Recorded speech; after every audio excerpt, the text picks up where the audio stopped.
You apply for that much-needed loan, expecting a quick approval, but the door simply slams shut.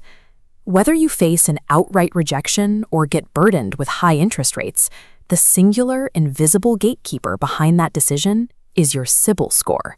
We are going to address that. This is a practical, step-by-step tutorial designed to pull your score out of the 300 range and push it toward the 750-plus category. The process starts immediately. Get your PAN card ready right now so you can follow along with the steps. Understanding and controlling this 3-digit number is the only reliable way to stop being penalized by banks and regain your financial leverage. Step 1. Download your free credit report. You can pull this directly from the official CIBIL website or authorized platforms like Bazaar once a year at no cost. Before you can fix the number, you have to know exactly what data the banks are judging to calculate it. This chart shows the exact breakdown of your credit profile. Payment history makes up the largest chunk at 35%. Next is credit utilization at 30%, followed by your credit history length at 15%. Finally, credit mix and new inquiries each account for 10%. Now, scan your newly downloaded report for specific errors. Look closely for old, closed loans that still show an active status or defaults listed under your name that you never actually originated. If you spot one, file a dispute on the CIBIL website. Resolving a genuine error is the fastest way to see a jump in your score, often within 30 days. By actively auditing this report, you stop being a passive victim of a bank's automated algorithm and become an active manager of your own financial reputation.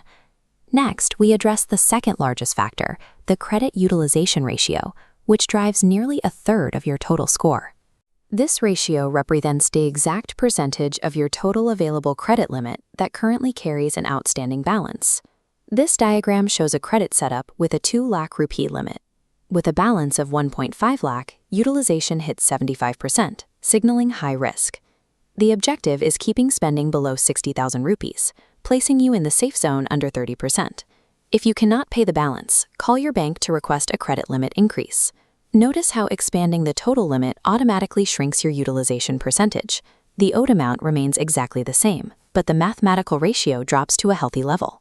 Aggressively managing your utilization proves to lending institutions that you have financial stability, rather than an urgent need for borrowed cash.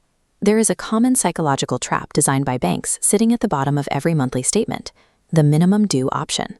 When you pay only that minimum amount, heavy compounding interest immediately attacks the remaining balance. Because your balance is now increased by interest charges, it ruins your utilization ratio.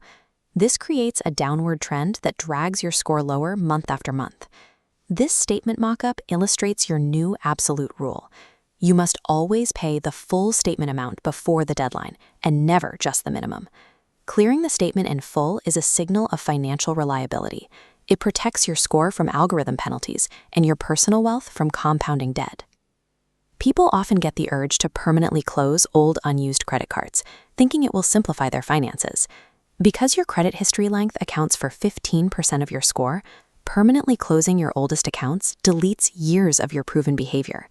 If you are trying to avoid high annual fees, use a specific workaround. Ask your bank to downgrade the card to a lifetime free variant. The account stays open and your history keeps aging at zero cost. On the other end of the spectrum, you need to avoid appearing credit hungry by applying for multiple new cards or loans in a short 2 to 3 month window. Every time you submit an official application, the lender triggers a hard inquiry on your report. This temporarily reduces your score and raises immediate red flags for risk assessment algorithms. Building a stable credit profile requires consistency. Guard your oldest accounts carefully and restrict new credit applications to genuine needs. If you strictly follow these precise steps, auditing errors, keeping utilization low, and paying in full, you have a structured framework for credit recovery. But we have to be realistic about the timeline. Any agency or consultant promising to guarantee a massive score boost in just 7 days is likely a scam. Here is the actual timeline. Expect 1 month to see results from error disputes. For baseline improvement from adjusted utilization and consistent payments, expect it to take 3 to 6 months.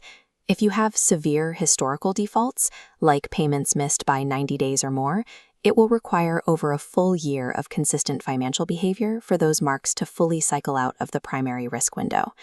Your next step is straightforward. Check your score today. If you hit a specific bottleneck or have a question about a particular card, leave it in the comments below. Mastering your CIBIL score is a long-term marathon. Maintain consistent discipline, and you will secure the leverage needed to access capital at the lowest possible cost.